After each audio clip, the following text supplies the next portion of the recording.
vision. Universal is all about riding the movies, which is why the first attraction you see when you approach the park is a generic-looking roller coaster. But we'll get to that in a moment. You enter the park through Production Central, where you're immediately surrounded by 3D presentations based on cash cow animated franchises. To your left is Soundstage 42. 42? Over the years, this show building has been home to a couple of motion simulators that attempt to reach a young audience. The current attempt is Despicable Me Minion Mayhem, a charming slapstick adventure featuring Hollywood's latest attempt to cash in on those beloved green squeaky things, those beloved yellow squeaky things.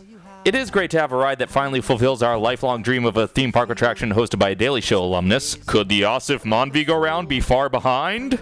I will also give this ride credit for attempting to be heartwarming. Your mileage may vary as to its success, but it's nice to see a ride attempting a third emotional reaction after terror and laughter. And like all theme park attractions, it ends with a gift shop, but like all hip animated movies, first there's a dance party! And speaking of hip animated movies, Shrek 40 is still here. Remember when the first Shrek movie came out and it had that dictatorship that vaguely looked like Disneyland and that apparently passed for groundbreaking satire? Well, if there's one thing Universal loves more than actors on stilts... Who am I kidding? There's absolutely nothing Universal loves more than actors on stilts. Seriously, which Universal executive has a fetish for 6-foot-long legs? But a close second is snarky jokes about Disney parks. And they can be quite funny, but after too many of them, it just comes off as petty bitterness. Or maybe it's cynical of me to infer any bitterness towards the mouse from a children's franchise where the Eisner caricature is named Wad.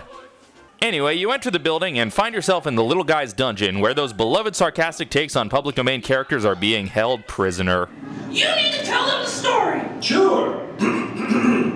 A long time ago in a galaxy far, far away. I feel like they would have made that reference a lot crueler if they knew Disney would end up owning Star Wars. So the mirror recaps scenes from the movie, just to make sure that every single tourist understands every upcoming callback. I play a ghost who coincidentally looks just like me and happens to be named John Lithgow. I'll make you talk. Thelonious, prepare the auditorium. Yes, Malone. Mirror, mirror on the wall, tell them what will happen to them all. I must go prepare. I'll begin to torture you later. They outright admit that watching the show will be torture. So we enter the auditorium, and immediately any pretense of us being in the Duloc world or witnessing an actual event is thrown out the window in favor of an ordinary 3D narrative short film. A short film where all the characters we just saw being held prisoner are no longer prisoners, because consistency. The story begins almost immediately after the first movie, with Shrek and Fiona preparing for their honeymoon. Aw, what's wrong, princess? You shouldn't be this unhappy until years into the marriage. No, I get it. It's because she's sitting in an onion. Let me guess. You're overwhelmed by love. No. It's because it's an onion. Yes. Yeah, onions make people cry. Was bad? No, Yep. donkey. Yeah. Wait, I got Yep. it. I got it. Onion. I always wanted a puppet, but It's all a you f***ing onion. No, I'm sitting in an onion. This carriage is one big onion. Oh, now I get it. But when a subverted callback gag disables Fiona's self-defense, it's up to Shrek and Donkey to save the princess. We got a donkey driving a carriage made from an onion. It's dark, and our horses are wearing sunglasses. It's funny because I could be outside watching the Blues Brothers show right now. Yes, it seems John Lithgow is still hung up on the girl who left him at the altar. Geez, Frasier got over Diane faster. Also, John Lithgow was the original choice to play Frasier. Full circle! Stop playing hard to get. Stop it. You know I'm irresistible. I guess I'm glad this was made far too early for him to start singing blurred lines.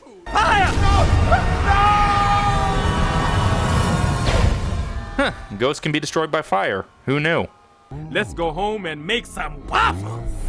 Have I told you lately that I love you? Waffles. It's a long story. Once upon a time, a character in a movie mentioned making waffles, and this line became excessively overquoted. You're right, that is a long story. And then the movie ends with the same basic gag as the end of PhilharMagic. Sure, they came out the same year, so we can't realistically presume either one of them ripped it off from the other, but PhilharMagic did it better. So that was Shrek 40, and it's fine.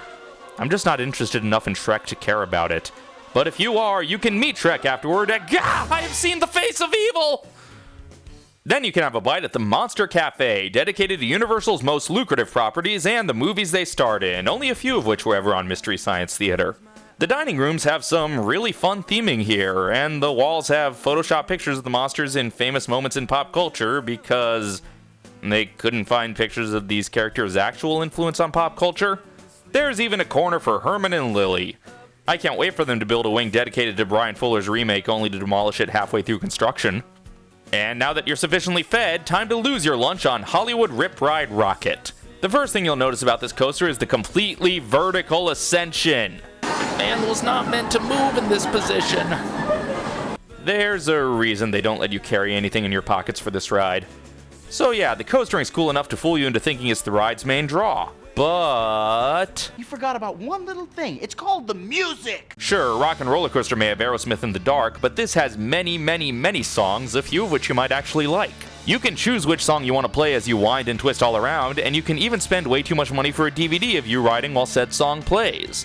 So even though it looks like a normal but still fun roller coaster, I'd say it still qualifies as something awesome that we have and the West Coast doesn't.